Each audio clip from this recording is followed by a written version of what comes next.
निधि को विकास से प्यार तो था, पर वो शादी करके उसके साथ गांव में नहीं बसना चाहती थी। मुझे गांव अच्छा लगता है, पर दिक्कत यही है कि मैं वहां रह नहीं पाऊंगी। मुझे वहां के माहौल के बारे में कुछ भी नहीं पता है। अरे माहौल में ढल जाओगी तुम, थोड़ा टाइम तो लो। और विकास गांव में ही रह के ऑर्गेनिक खेती करता है, इतना अलग काम है। और यहाँ शहर में क्या है, कितना प्रदूषण और भीड़ है यहाँ। पर विकास यहाँ आके भी तो खेती कर सकते हैं ना। अरे शहर में एक प्लॉट लेने में जिंदगी भर की कमाई चली जाती है, खेत कैसे लोगे? सोच ले निधि, विकास गांव का है, वहीं उसका काम भी है।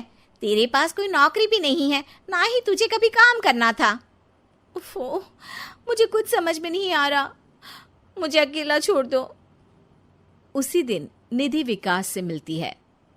यार, मेरे सारे दोस्त यही हैं। अरे दोस्त तो गांव में भी बन सकते हैं ना निधि। गांव के लोगों से कैसे दोस्ती कर पाऊंगी? मैं भी तो गांव का हूँ, मुझसे प्यार हो सकता है तो वहां के लोगों से दोस्ती भी हो ही सकती है ना। अरे यार, कंफ्यूजन है बहुत।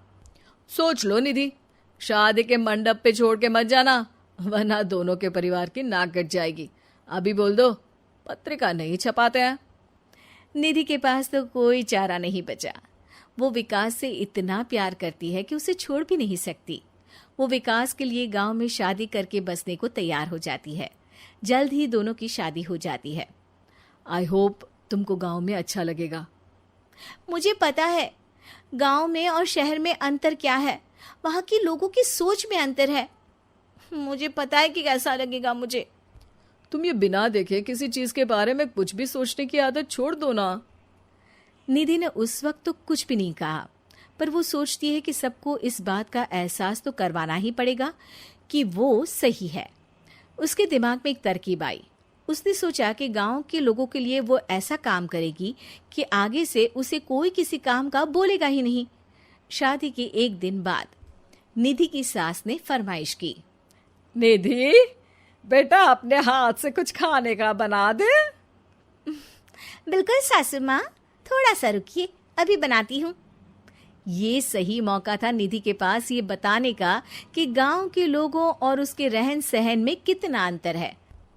रोटी सब्जी दलिया भाजी खाने वालों के लिए पिज्जा बना देती हूँ, तब इनको समझ में आएगा। न खा पाएंगी, न कभी कुछ बनाने की बात कहेंगे। थोड़ी देर में निधि सास के लिए पिज्जा बनाकर ले आती है। ये लीजिए माँ जी, आपके लिए मैंने ये बनाया है। इसे हम शहर में पिज्जा कहते हैं, है ना बेटा? है?